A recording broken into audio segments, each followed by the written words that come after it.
Welcome back to another episode of 5 Parsecs from Home by Nordic Weasel Games. When last we left our intrepid adventurers, the crew had returned to the capital city on the planet Verda. Vector and Lynn Scott decided to do some training. They both needed to level up their savvy, so they both went to Here Comes the Boom, the local internet cafe and training facility. They both leveled up one savvy, so Vector now has a savvy of 2, and Lynn Scott now has a savvy of 1. Ajax Ramirez and Bria Switch both decide to do some repairing, so they go down to the pick up some parts to fix the machine pistol and the rattle gun. Now, Ajax makes his roll, and we got a new machine pistol that will be now carried by Kelsa Winters, who hands off her hand cannon to Vector, who in turn turns his beam pistol over to Odessa Locke. Odessa's in the infirmary right now, so she won't be able to use it, but she needed a pistol.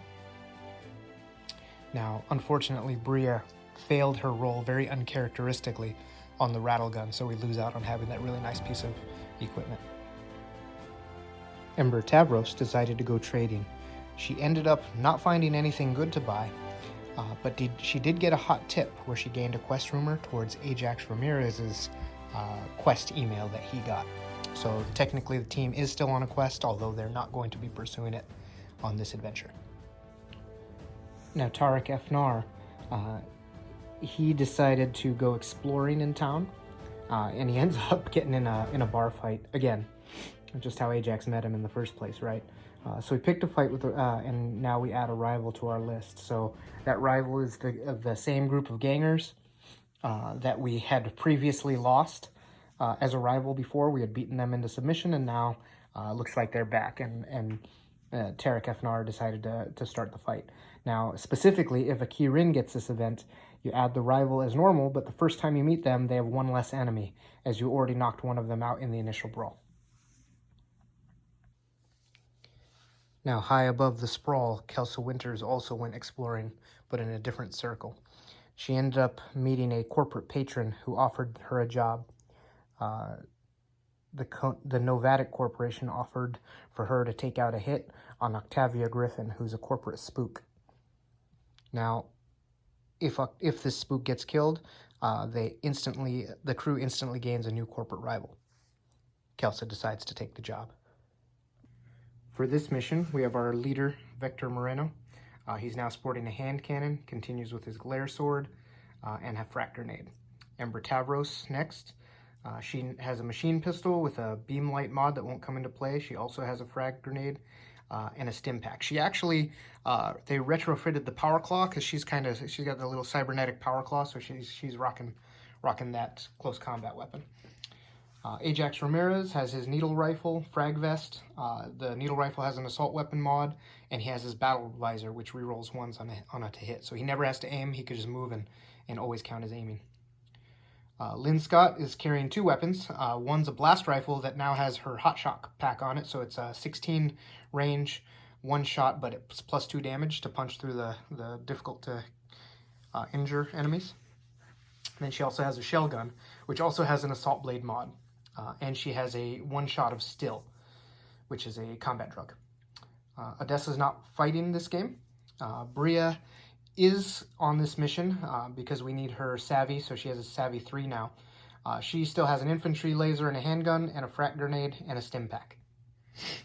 Kelsa Winters, the hero of this story or adventure, carries a machine pistol and a frag grenade. She also has a frag vest. So does Ajax. Ajax also has a frag vest, and Vector has combat armor for a 5+ save. Tarek Efnar is back from the infirmary and eager to join the fray. He still has his crawl claws, which counts as power claws, and he has a shotgun, and he has 1 story point just for him. So here's a look at our table. I wanted to make a corporate building, and I'm quite frankly, I play a lot of games, and the buildings are all so small for a table. This is more what I think of the first floor of a building block would look like. And on the left here, you can see this is the deployment zone. So the team's going to start in this corner. The enemies are dispersed around right here in the cafeteria, there's 3 security guards. We're fighting corporate security, by the way. The corporate spook, the leader is in there, and 1 other security guard who's manning this checkpoint. And then in the far room back there where there's some weapons lockers, that's where the 2 auto gunners are, because it makes sense that when the team converges and trips the silent alarms, they'll be the ones in the corporate security armory, and they're going to bring out the 2 big guns. Also, I'm going to add a new element to this. I wanted to use Savvy a little more, so I'm going to have to make the team break in without tripping a silent alarm. As soon as the silent alarm is activated, these troops here who are sitting there watching their TV, and the troops in there who are in the conversation, and the troops in the locker are going to be able to move from there. I hope that doesn't make it too easy for the team, but it may be interesting. I'm also going to try to I added a lot of life in here. There's a whole lot of NPCs. So there's just workers working at this corporate building, and they may get in the way. They may attack us, kind of to offset the making it easier by the corporate security not moving. I kind of wanted to have there to be an opportunity that the team would get attacked by NPCs. Who knows? Some of them may be packing heat. But I wanted to take this opportunity and do something a little different for this game. Okay, so here you can see the setup. I have Kelsa here with Tarek and Ajax. They're looking to go in the back to this little rest area. This looks like a recreation area for break time or something, aside from the cafeteria. And they're going to head in that way and try to get through the door there.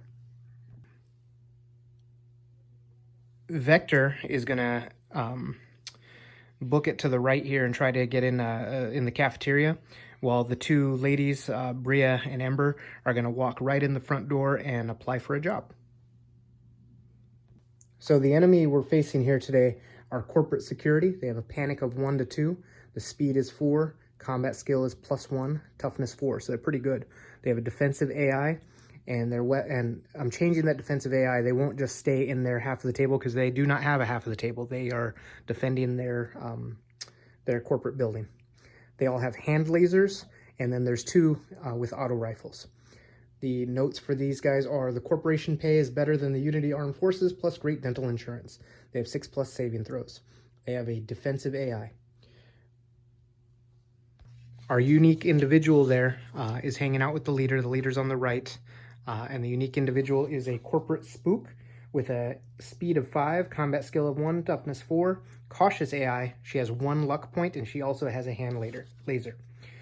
She says one of the megacorps must be up to no good if they send one of these creeps. If all other enemies are slain or bail, the spook bails as well. If the spook is slain, you automatically receive a corporate rival. Wow, I have... So yeah, most likely we're going to get another rival. Also here in Administration HR, they have Bystanders. So these are going to be regular... Nope, these are going to be corporate slicks. Corporate slicks have reaction 1, speed 3, combat skill 0, 3 toughness, and 1 savvy. There is a 1 in 6 chance they have a holdout pistol and will fire upon the team. There's also a corporate slick here, the secretary, or the receptionist, excuse me. Here we have a service bot. Here we have a technician, and also another technician over here. Here we have 2 scientists that probably won't play a part in this game, and they're not very skillful. So for round 1, everybody's just going to move. There's no reaction roll because the enemy has not been alerted to their presence yet. So Kelsa Winters has a speed of 5, Tarek has a speed of 4, and Ajax has a speed of 6. So he can go the fastest, and then move 2 additional. So he's running up alongside this fence. She can go next fastest, right behind him, and then 2 additional to get a little bit in front. She's a little eager because she's the one with the job. Tarek is going to move only 4. He gets to move 6, so he's lumbering along behind. Now Vector is going to run his full distance and then an additional 2 back to this. So he is trying to get around the side and either hit one of those windows or maybe go in that dock. Now I should have probably set because of the unique setup conditions, I should have probably had them go anywhere around the outside, but too late to start now. So Ember has a movement of 5, and Bria also has a movement of... Oh, she only has a movement of 4.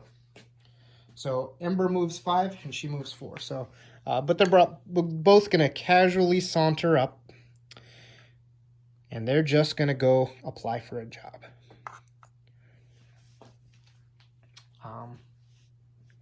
They got to give the team time to get into position anyways. Okay, so there is no enemy turn.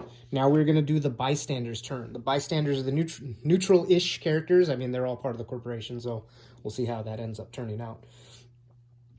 They act at the end of each round. If a fight has not broken out, each civilian will simply move directly ahead at a rate of 3 each round. They'll avoid moving into roads unless there's a safe crossing point. If they reach an obstacle, unless they have a logical destination, simply turn them to face in a random direction. Well, that's pretty easy. And we'll read what happens when the bullets start flying. So the receptionist is going to stay there. Bumps into the desk, stays there. The service droid, maybe coming to get files, stays right there. We'll probably turn around in the next turn. The admin HR people, this one goes over there. This one goes to the bookshelf. Okay, no big deal. They're just moving around. Technician over there, for some reason, coming into this room. We don't know why. And then the dock worker. I don't even need to measure. I keep forgetting there's grids here. This is wonderful. I gotta check the playing with the grid rules. And then she will go 1, 2, 3. Okay. That is all the NPCs on the board. Turn 2. So the 2 ladies move up to the front doors of the corporation, and they're going to walk in. Vector, 7, 8. This is where I should have put the combat drugs, just so he could have got all the way around. So he's almost to that corner, and he's thinking he's probably going to head into up around the corner as best as possible. And if bullets start flying and his tack bead, you know, they say they're alerted, he's going to either jump through windows or he's going to try to go into this dock area right here. All right, once again, 1, 2, 3, 4, 5, 6, 7. Around in the dumpster here. 6. So these 2 are right up front, and then Tarek is going to, again, he's a little bigger and slower and full of muscle. It takes him some time, so they're gonna give him a chance once they get up to that door. Looks like their best opportunity for entrance is this garage door, if they can get it open, or this window here. Okay, second turn of nothing going on, so he's gonna go 1, 2. Logical destination, he would open the door. It's 3, and he's gonna come out for some reason. And that door will close. She's going to turn, and she goes in a random direction. I guess I should roll a dice. Okay, lab assistant is going to go in that direction. So back to where she was. Again, doesn't really matter, but this is fun. Next, the dock worker there. He goes in a random direction, and that he logically is going to that terminal to maybe check in some data for the latest delivery. Okay, service droid delivers the files and then goes this way 3 inches. Maybe he's going to unlock the door. This one stays here, receptionist. I'm just going to leave receptionist there. These 2, this one goes 3 inches out this way. And that one goes 3 inches back this way to this door. Okay. So that's the end of turn 2. And turn 3 for the team. Vector is going to round this corner, 2, 3, 4. So he's actually in a good position for some combat next turn. He's probably going to try to run up that the alley and get in the easy way. Might have to take out that scientist and that dock worker. Who knows? Okay. Ajax is going to come to here. Kelsa is going to come to there. And Tarek's going to also come to there. And they are preparing for the next round. They're not going to try the door just yet. They're going to give Ember and Bria a chance to make their way into HR. Okay, end of the round, NPCs. This guy moves here, and the door slides open for the new guests. This one stays here. These two, this one actually comes out to see what's going on. This one comes there and also comes and looks to see who's coming in. Maybe it's not a regular occurrence, right?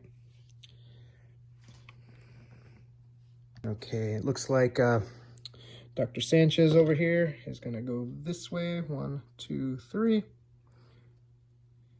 He's going to be going down that hall for some reason.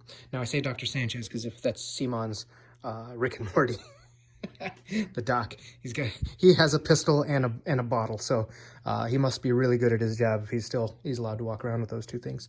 Now, very valuable to the company.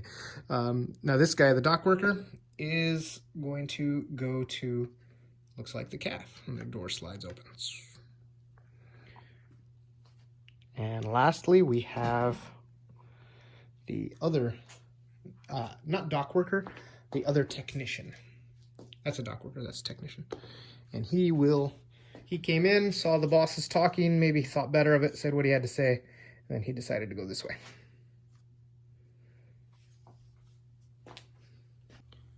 Okay, turn 3.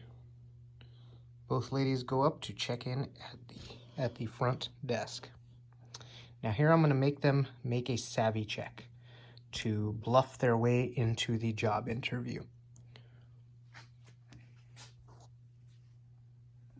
Now here's one of the NPC rules. So first they're going to have to make a savvy test, and I have to roll a 5+. So I'm going to have Ember do the Ember Tavros do the talking. No, Bria's going to do the talking because her savvy is 3, so she needs a 2 or better. All right, so she makes it. So she has succeeded in allowing or getting access to the facility, and so she's going to have to go in the waiting area. I should have put like some tables out here, but I didn't. But then also for neutral characters,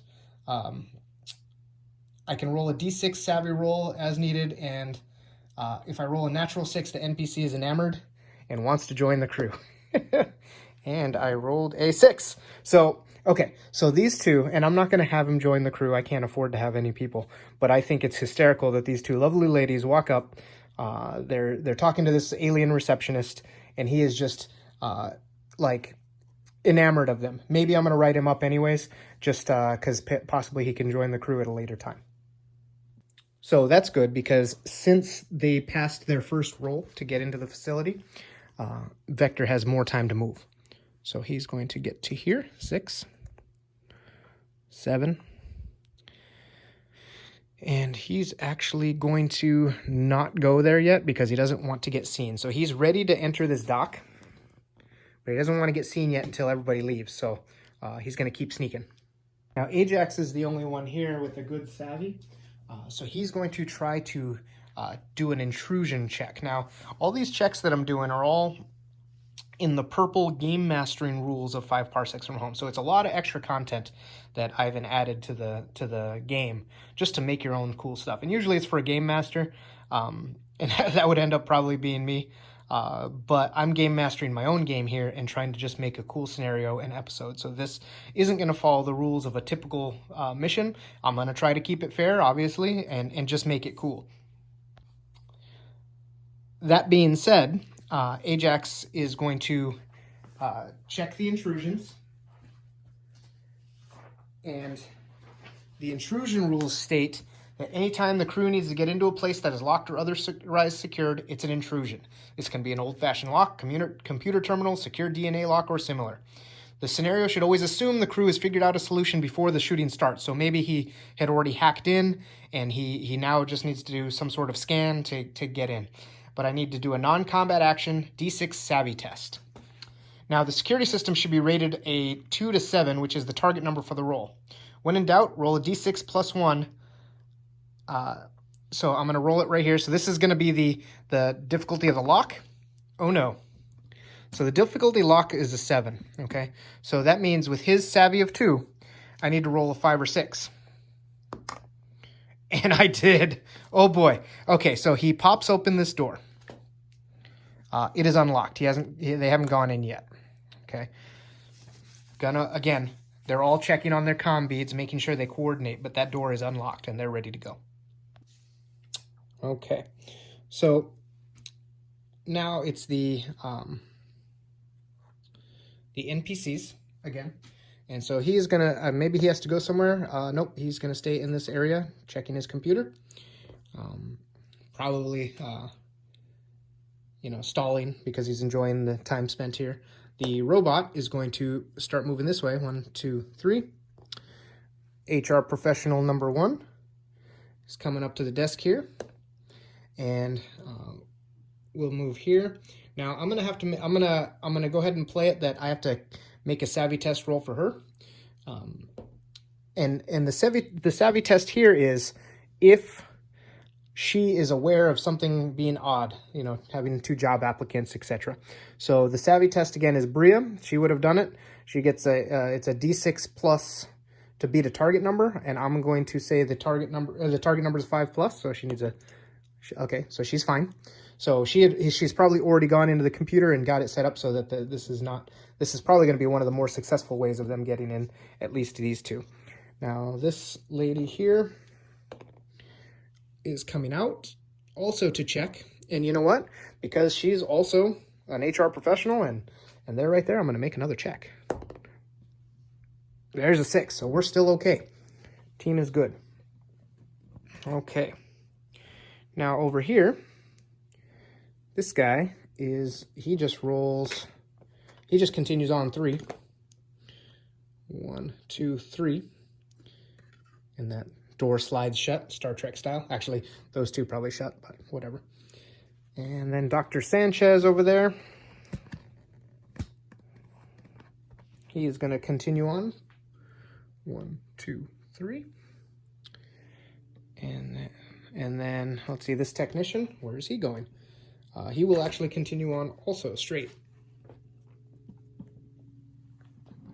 So he moved all the way into that corner. So he's actually going to be, he might trip the alarm for the team outside there. All right, that is it. So now, at this point in time, nope, still not. As soon as Vector comes in, there's going to be a chance for a silent alarm being tripped, as well as when they come in.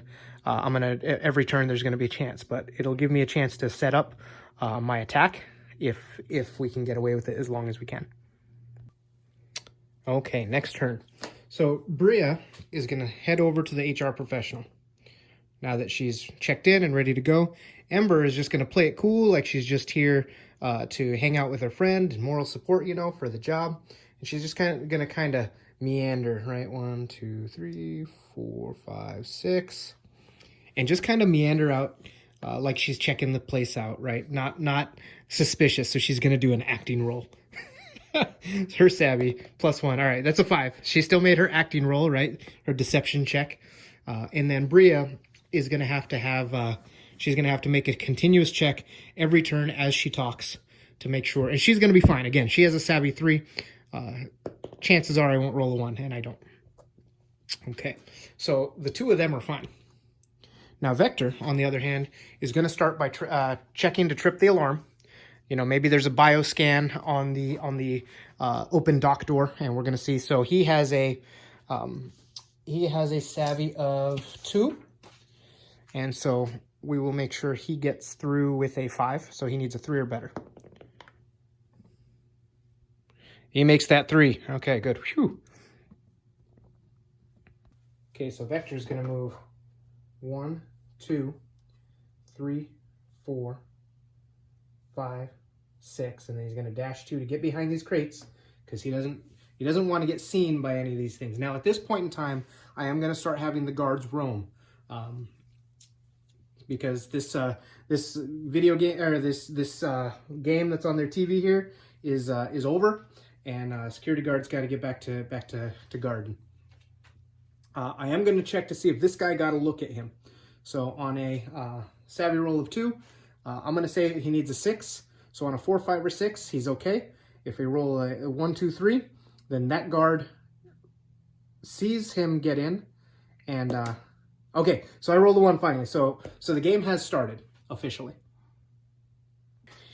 Okay, so the mission has officially started. I am not going to give the team that is in the wreck area, the smoking area, a chance to do anything because the security guard alerted the rest of the facility with his comm beep. So now I roll reactions. Okay, I rolled 1, 2. Okay, so what that tells me is the only person who actually gets to react right now is Vector, because he realizes that something's going on. So he's going to go first. Let's see. 1, 2, 3, 4, 5, 6. Okay, so he actually should have shown that. So he moved here to right here. And he's actually right next to the dock. He's not going to run because he doesn't want to alert the dock. The dock is actually is a corporate slick. So the rules for corporate slick are, if I play my cards right, I could be senior assistant to the VP within 3 years, and then ... Roll a d6 on a 1 to 5, no weapon. On a 6, they have a holdout pistol. He does not technically have a weapon. If you know what, but I already gave him a weapon because he has it on the model. So let's just see if he notices Vector coming up behind him. And a 5 with his savvy of 2. So Vector is just kind of sneaking behind him. That doesn't matter though, because the enemy are aware of the team and they're going to start moving. So he has done his movement, and he is not in cover from pretty much any way. But yeah, okay, so now I'm going to go with the enemy. So these guys are going to go to the closest. This is interesting because I'm only going to say that whoever gets identified as an intruder are the target. So right now he's the only target. Ember is not a target, nor is Bria, because they're just visitors, right? So that means everybody's going to go this way. So he's going to go 1, 2, 3, 4, and then he's going to see him and he's going to stay in cover and he's going to take a shot. So he's going to need a 6. They have a combat of 1, so he actually takes a shot and hits Vector from behind already. So let's see what happens to Vector. He is going to wound Vector, and now Vector has a save of a 5, 6. He does not save. So Vector gets a d6 luck roll. He's going to move 1 inch in a random direction this way. So he dives back this way, but his luck is out. And unfortunately, he's actually going to be the only target. So that means the rest of the team is going to need to bust in and start shooting. Next guy. Let's see. There's only one entrance to the calf, actually. I didn't build this very smartly. 1, 2, 3, 4. And he does not see anyone there, so he's going to stay there. This guy's also going to come to the door here. And they can open the door. And this guy, oh, they don't do anything yet. Okay, so Vector's over here trying to get himself, or trying to be sneaky, and ended up getting himself into a pickle. So now this guard here can't see any opponents, so he's going to move 4 this way. 1, 2, 3, 4 to get behind this canister in case someone comes through that door. Also defensive, cautious, will get behind the canister in case someone comes through that door, and vice versa.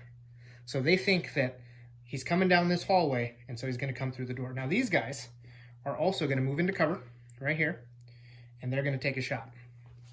So the first one has a wide open shot at Vector. Vector has no cover. Needs a 3 or better, hits with a 2 or better. Yep, there's no cover. So he hits him. And he wounds him. Vector's armor save. Vector saves with a 5 or 6. So Vector now has taken his 2nd stun. And since it's an auto rifle, he actually gets a 2nd wound. Or a 2nd chance. So he's hit again. Okay, so he's actually hit 3 times for stuns. So he's actually taken down and out. So Vector's out of action now. Luckily, he's only stunned, so he does not take any combat wounds. Okay, so that's good. But now everybody's still on alert, and at this same time as everybody busted in, that means, let's see, they would be done. Yeah, I don't think anybody else would do anything. So we're going to start the player's turn next. So now these three kick open this door. Tarek Efnar kicks open this door. He busts it down like the bully he is. And he runs 6 inches to get into cover here. So he's now in cover at the generator. Kelsa is going to bust in the door here this way. 1, 2, 3, 4, 5. So she's going to stay in cover here and is within 6 inches of her target. So I'm going to get a better view of this so you guys can all see. So while Vector was coming around this side, she got a good position that way, but she has no cover here. I'm going to say there's some cover here, and we're going to roll to hit. So that's a 3, plus her combat of 2 is 4. So I'm going to say that misses, but you know what? She has a machine pistol, so let's roll another one. 3, 4, so she misses twice. Unfortunate. And then Ajax is going to also come through this door, take cover, and take a shot. Now he has a combat 2, so that's definitely a hit. But not a wound, so he's gonna stun the opponent with 1 stun. Okay. Now let's see. These ladies have not been yet identified as opponents, so I'm going to keep that going. I think it's pretty cool. I think it's very Shadowrun-ish, right? They're going to stay there. These guys are all now opponents. That technician, however, may choose to do something. I'm not sure. Let's see. Bystanders. Here's the bystander rule now. He has no interest in becoming involved, blah, blah, blah. If a shooting breaks out, they immediately moves D6 inches away. If shooting starts, any bystander within 6 or within 2 inches of the line of fire will... 6 of the shooter or target or within 2 inches of the line of fire will move D6 away as indicated above. Once shots have been fired, all bystanders will bail and move D6 towards the nearest battlefield edge. So he moves 2 inches. Eep, he's hiding. He's actually going to move this way because he's moving towards the door. Oh, that was supposed to happen right as shots started getting fired. And then now he will bail and move towards the nearest battlefield edge.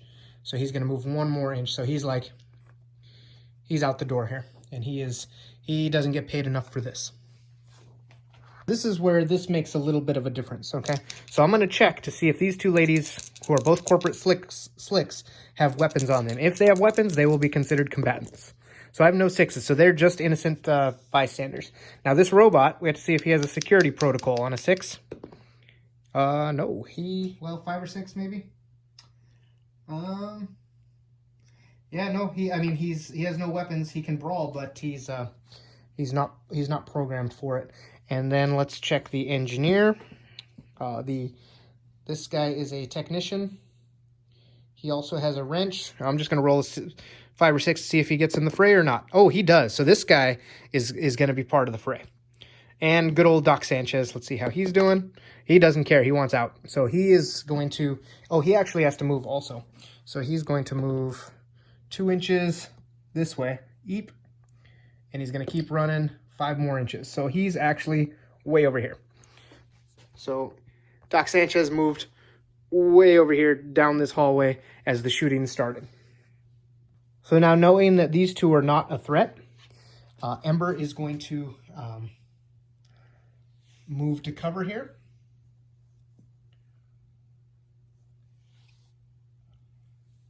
Actually, you know what? No. 3.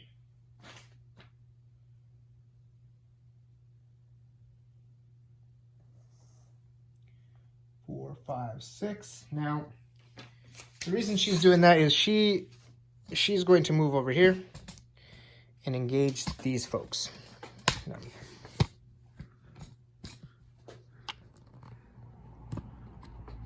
I can take this TV out. The game's over. So she's right here, and then there's this whole crew of guys here. Now, what that means, Ember, I don't know if you all recall, but she has herself a frack grenade. And so she's going to throw it at this guy. Now, her combat is 2. So and he's behind cover, so she's going to need I guess she's going to need a 4, 5, or 6. And she's going to story point that guy to hit. So she throws a grenade. It's going to hit this guy twice. Right? Let me check the grenade. Frack grenade is, it's 2 shots. Heavy area, single use. So she gets another shot, and that's going to also hit him.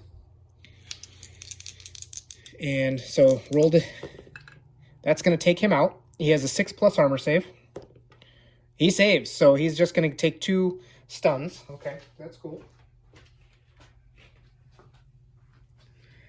Now these other 2 guys also get a chance to be hit. So that guy's not hit, and that guy is hit. And then let's see what the guy in the back gets. And the guy in the back is taken out if he doesn't make his save, and he does not make his save.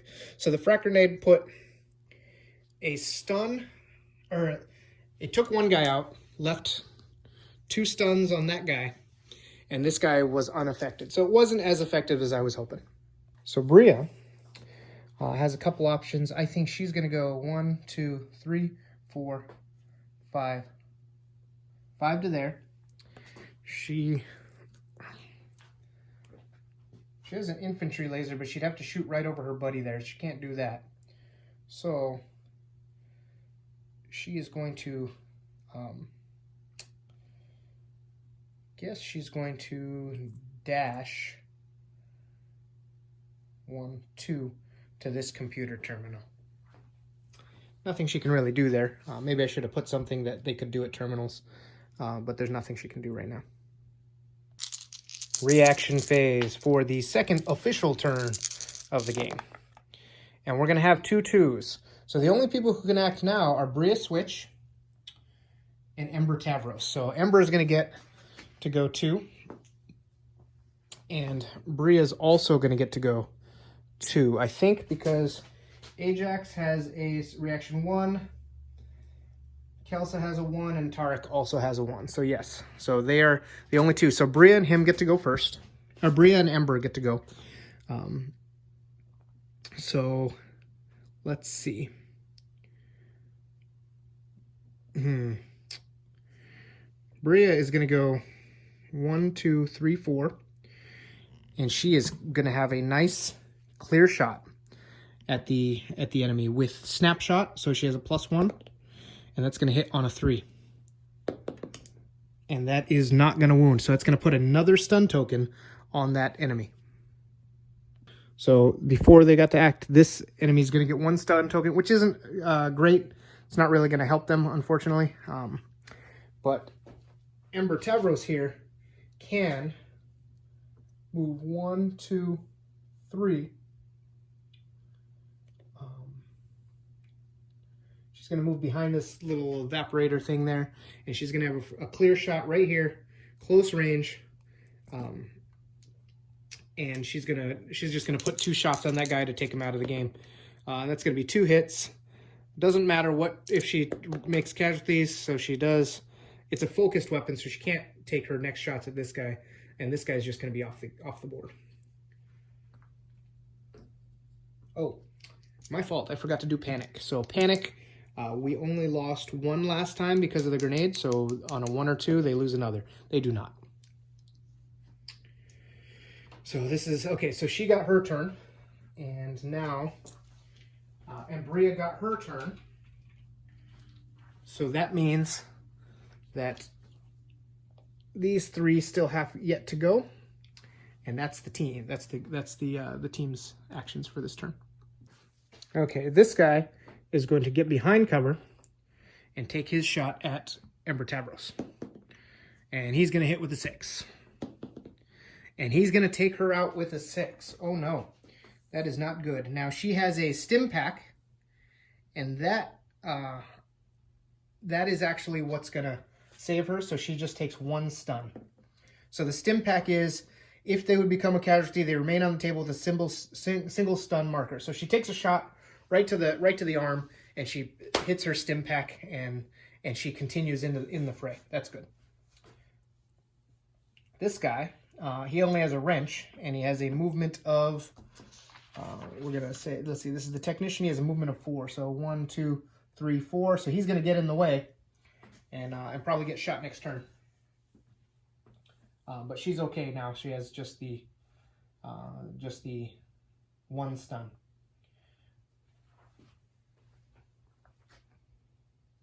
Now these two coming out of the armory, 1, 2, 3, 4.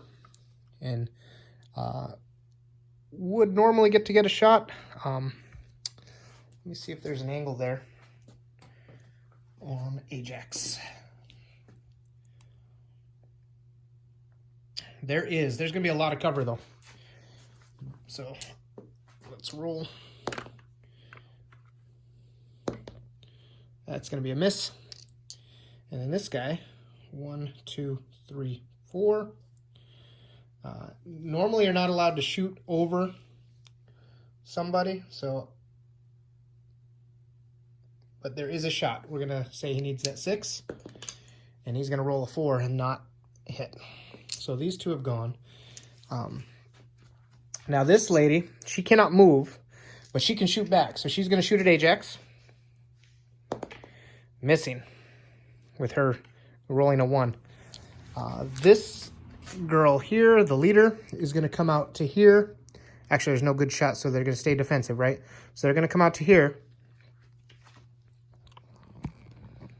Sorry about that. So she's going to move out this way to also shoot at Ajax. She has a +2, so not within the distance needed, just out.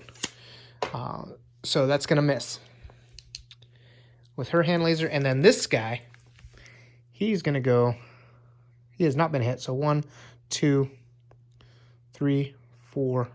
Oh, no. Hold on. 1, 2, 3, 4. And he's going to get in here. So he's going to be popping out there. So this is going to be a firefight. So she missed. She does take 1 action point off, however, or 1 stun. And then, so this is the firefight. These 3 shooting this way at these 3. Okay. Now that is all of the opponents, shooting opponents. And so now it is the team again. So, and since we're still right here, I can take these guys off because pretty much everybody's shot now. So everybody is considered an opponent.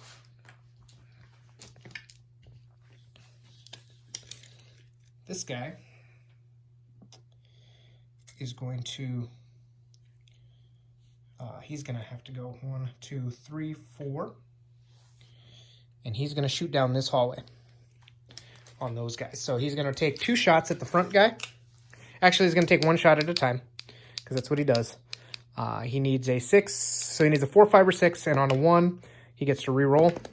And he hits the first guy. And he's going to take this first guy out if he didn't save. So that's a stun for the first guy. 1 needle impacts the guy's chest. And then he's going to shoot him again.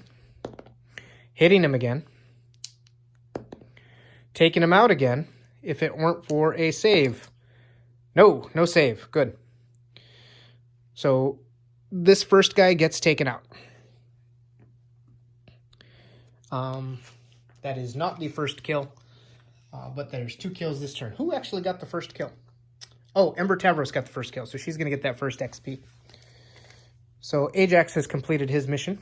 Or not his mission, but he has completed his turn.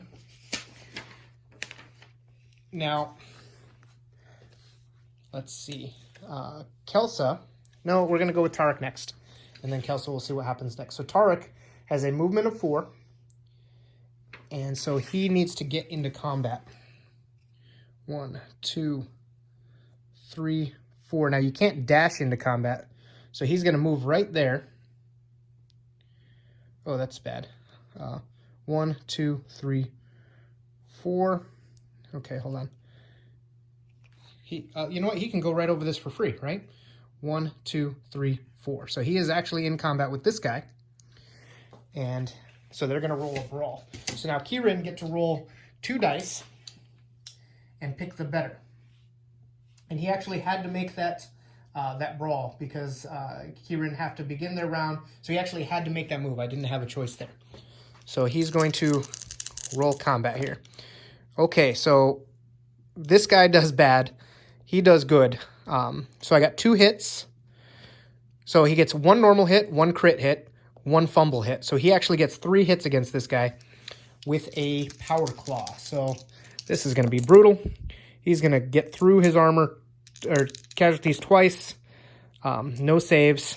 So this guy is just toast. Now he's going to get his follow-up move. Okay, so Tarek gets a 2-inch follow-up move. And he's going to go 1-2 on the exact other side of this. Very hard to move. I'll put this on this side. So you can see he's on the exact other side of here. So nobody has line of sight to him. And he also doesn't have line of sight. This guy has a action stun on her, so it might be difficult for her to try to draw a bead on him. This one, however, may be able to maybe come over here and take a shot, but he's still going to get cover. They're in those the cryo center there, and they get cover from everything, and he's going to get cover from everything too. And lastly, our hero Kelsa is going to take her shot with her machine pistol at that lady. Now she only has a +1, but she is within 6 inches, so she gets a she needs a 3, 4, 5, or 6, and then a so she only needs to hit twice. And she does hit twice. That's going to put the 2 stuns that this one needs. However, that is kind of unfortunate because she... hold on. Yeah, no matter what, she doesn't get enough saves. She can't save the 2 stuns because the 2 stuns still get landed on her. However, she has a luck point. So she is going to just... go 6 inches straight forward. So she is a corporate spook. She is now up in her face. She just like appears here. She's like, wow. I don't know how that happened. Maybe she has like a displacer field or something. Some sort of cool thing. But that's going to be very scary for next turn. So hopefully we get the jump on her. This technician screams and runs away some more. And he bails. Okay, our friends here also all bail. So they're going to be screaming and running out the door. Although our alien friend here is still really excited, and now that he sees what's going on, he's like, wow, those ladies are cool. Cool as cucumbers. And Doc Sanchez, he actually should have gone a long time ago. He would have been out the door too. And that should be all of them. Okay, that's the end of the second official turn, so now we're going to do the random battle event. Before we do that, we have to see if any of them flee. And there was 3 casualties, and they run on a 1 or 2. So I'm going to have 1 more flee. So this guy is closest to the battlefield edge. He is going to run off the board. He decides he wants out of here. He doesn't get paid enough, or he's a brand new rook on the force, and he's just not as stalwart as the rest, so he leaves. That leaves Ember alone with the dock worker. Now at the end of the phase, we do our random battle event. We're going to go white high. It's going to be 68. So a 68 is a moment of hesitation. Next round, select a single figure that acts in the quick action phase. All others act in the slow action phase. Wow. Okay, so that's not good. However, it is kind of good because what it means is our hero, in the heat of the moment, when the chips are down, gets to go first. So she's going to go first. Bria's going to be here. She gets 1. Tarek gets 1. And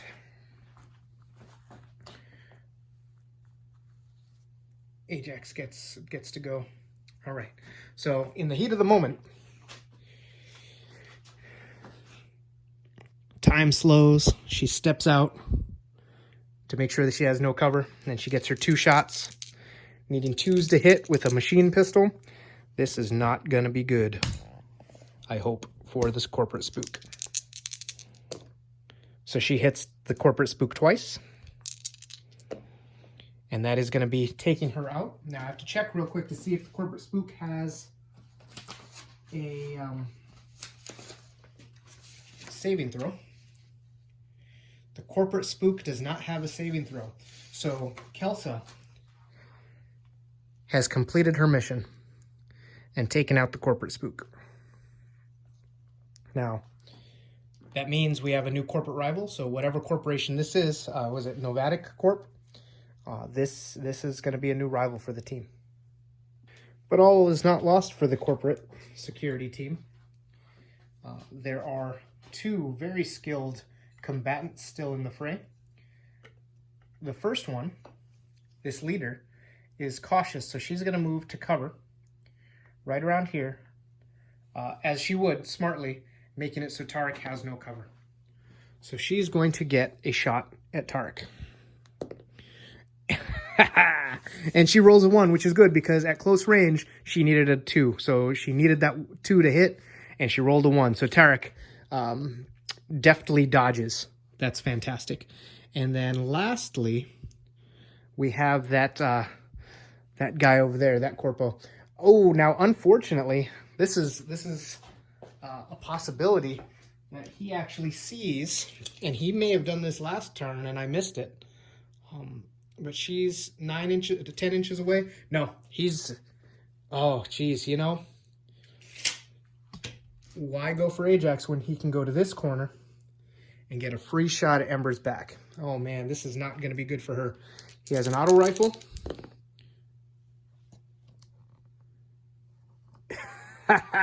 I think that that Lady Luck, or fate as you will, has determined this battle at this point.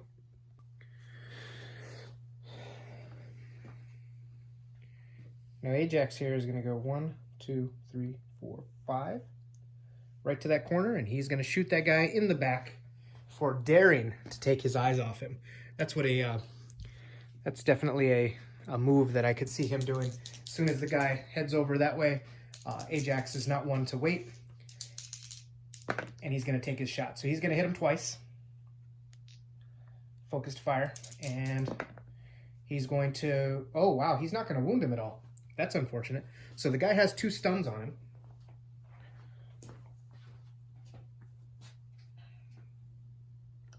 But he's not dead yet. Now, Ember here is going to turn around, ignore the dock worker, and go 1, 2, 3, 4, 5.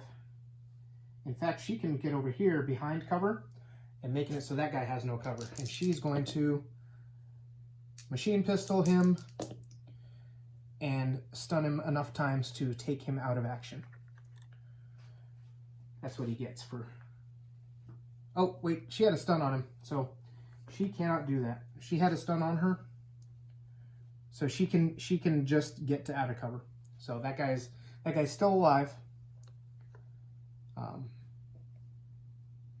No, when she activated, I'm sorry, I screwed that up.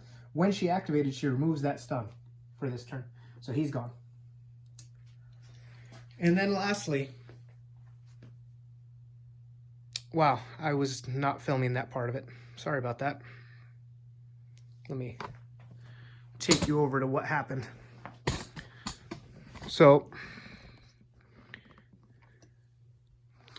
Ember was here with 1 stun on her. She took that stun off, moved to here, used her machine pistol, and shot up the guy at this corner. He was right here. She hit him twice and stunned him twice. And since Ajax had already stunned him twice, he gets taken off the board. So the last opponent is actually about to get charged by our good friend, Tarek Efnar. He screams and charges in bloody honorable combat. So now he gets to roll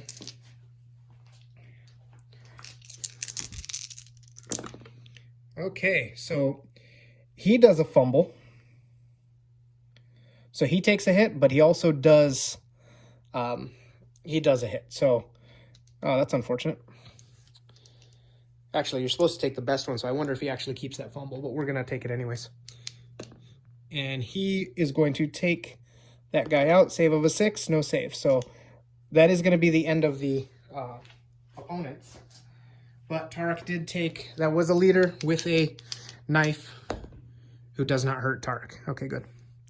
So he does take a stun, but that does not matter because that is the end of the game, folks. The team is successful. They have eliminated Octavia Griffin. They were able to, Ajax and Ember right there, grab Vector's unconscious body from the hallway, and the team makes their escape.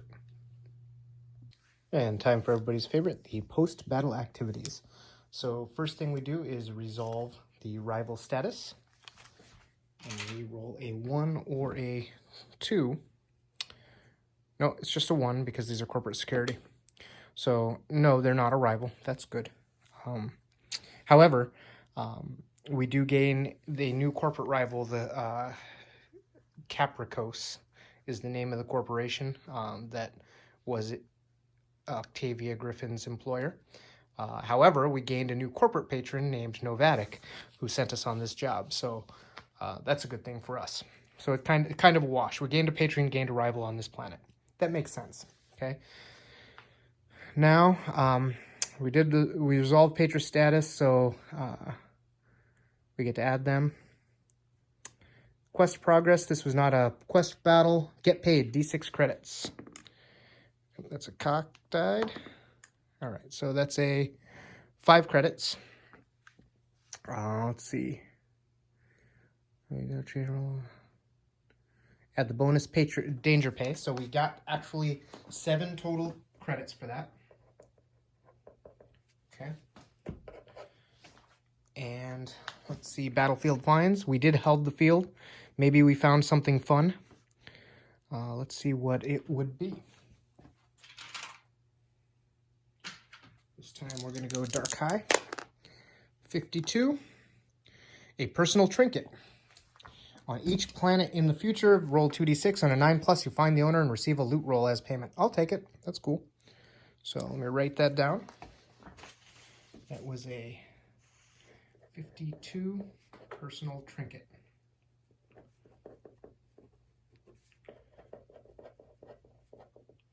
Okay. Now we gather the loot. Roll once on the loot table.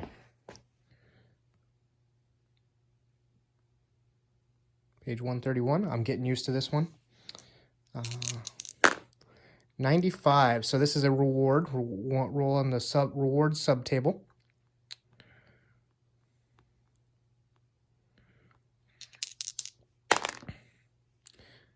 10. Documents. So we gain another rumor. That makes sense. Okay, so Knovatics gives us a little bit of information on Ajax's rumor. So we have a +1 rumor. So now we're at +2 quest rumors just from this turn alone. That's cool. Back to 120. Page 121. Determine injuries and recovery. We had one person go out of action, and they were taken out by stuns. So no need to roll. Thank goodness, that's my leader, Vector. Experiencing character upgrades. Now, getting late. Trying to get this video out to you guys. So that way when you guys wake up on Saturday, there's a cool new video to watch. Like Saturday morning cartoons. I'm dating myself, but that was always my favorite Saturday morning cartoons. Kids these days have cartoons at their beck and call. All right, grumpy old man mode off. So, experience points. Kelsa killed the unique, which was very cinematic, and it was her bounty, everything. So that was really cool. So she got 1 experience for that. Then she got 3 for being surviving, which plus she had her let's see, she already had 5. So she's going to burn 7 of those experience to leave her with 2. And she now has a reaction of 2. I think in that slow motion moment, her reactions in leveled up. Ember killed the first corporate security. She already had 3 experience, so she gets 1 for that. So now she has 4 plus 3 is 7. She's going to burn that 7 to up her reaction to 3. So now I have someone on the team who can do a reaction 3. It makes sense. She has a little bit of cybernetics there, but I don't have any official ones. So I like the fact that she's I remember in Shadowrun there was a I don't remember what, hyperthyroid gland, or I don't know, something that made them real twitchy. I could see her getting that little twitchy upgrade, right? Ajax gets 3 experience. He had already spent his. So did Bria. Tarek already had 3, and he adds another 3, so is for 6, and he's going to burn 5 of those to get a speed of 5, because after this mission, it's very clear he wants to get into combat. He's really good at it, and I want to get him there faster. So a speed 4 is not cutting it for him, especially when everybody else is having a 4 or 5. Vector only gets 1 experience for that, for his not so good performance. I mean, that was tough. I mean, he's sneaking in the dock. He looks one way and there's nobody, you know, and then he looks, the alarm gets tripped, and then the guys with the heavy guns come out and just blast him. So that makes sense. And then, so that's it for that. So now we go to invest in advanced training. Well, I'm not going to do that. I still don't have enough money. I need to start saving money. I'm not going to purchase any items. I will roll for the campaign event and the character event now. I don't need to check for Galactic War progress. So just campaign and character event. So campaign event, Dark High is 76. You meet with an old arms dealer contact who owes you a deal. Add your choice of 3 weapons from hand cannons, military rifles, shotguns, and machine pistols. Oh boy. So I'm a big fan of machine pistols. So I'm going to say we're going to take all 3 of those. Don't need any more shotguns. No use for hand... Oh, actually, hand cannons. I do like those. So I'm going to take... I'm going to take 1 more machine pistol and 2 hand cannons. Okay, that was that was a gigantic upgrade for my team. I'm very excited about that. That's going to help get them into a different realm when it comes to what they can do. Let's see. Okay, now it's the character event, so I'm going to roll a d6 to see what happens. And actually, I'm going to roll a d10 because it cannot happen to...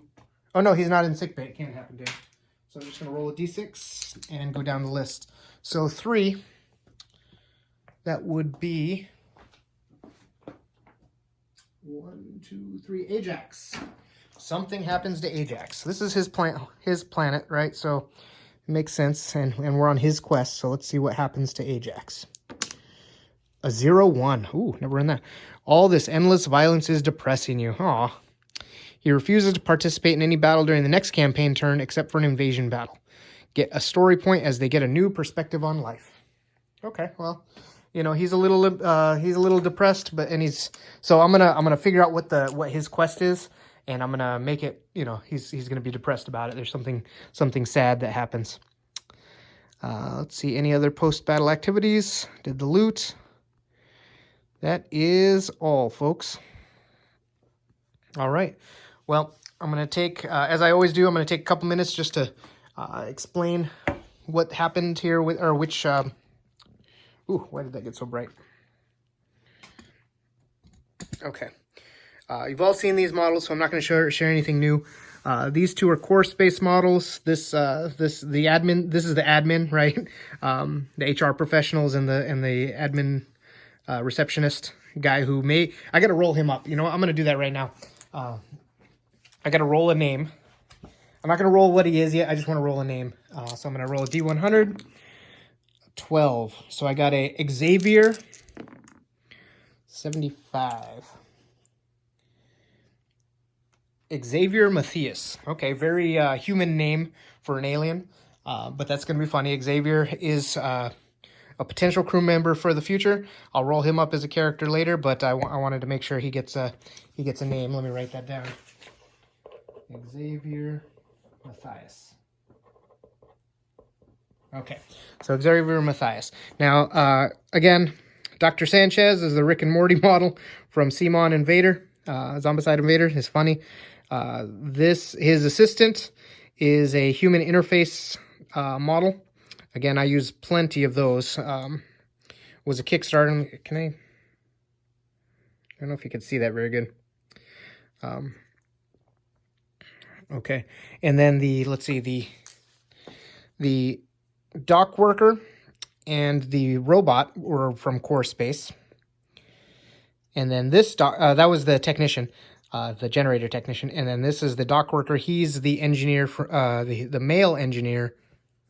I think the engineer, maybe a different class geneticist from Endure the Stars. And lastly, who I thought the stars of the show were, because these are just beautiful models. I love these models. My corporate security are Human Interface Nakamura Tower, or not Nakamura Tower, Be a Better Human. It's a Kickstarter, but you get a ton of cyberpunk models, and that's really what kicked me into gear to start collecting sci-fi cyberpunk stuff. These ones are the ones with the auto rifles. So there's some with pistols and auto rifles. They got these cool, like, you know, tack vests. They got jeans on. You know, just gorgeous models. The leader of them was the medic from Endure the Stars, so female medic from Endure the Stars. And then this model, the unique individual, again, just like Ajax Ramirez. I don't remember where I got him. I got her off of eBay, and that's not even her head. I converted and chopped that head off and put that one on, and it's fallen off on me a couple times, so I got to be very careful with this model. It doesn't get to get played with often. And I also hope you enjoyed a couple things. The table today, that's mostly Core Space. I also added a shanty town to get more walls. Got some Star Wars Legion moisture evaporators in there. And then the rest of the terrain is from Star Saga, which I don't know if you guys watched. Solo Wargaming Show had a great, one of the best values for your money is buying both Core Space and Star Saga when you want to get into a game like this, and I wholeheartedly agree with his list. The only one I would add are Kickstarters, because I do love Kickstarters. I don't mind paying a relatively low price and waiting a couple years because I got a pile of shame of miniatures to paint too. So, okay. Oh, and I finally got my Cyberpunk vehicles painted up. I hope you like that. This is actually Vector's Ride. Check that guy out.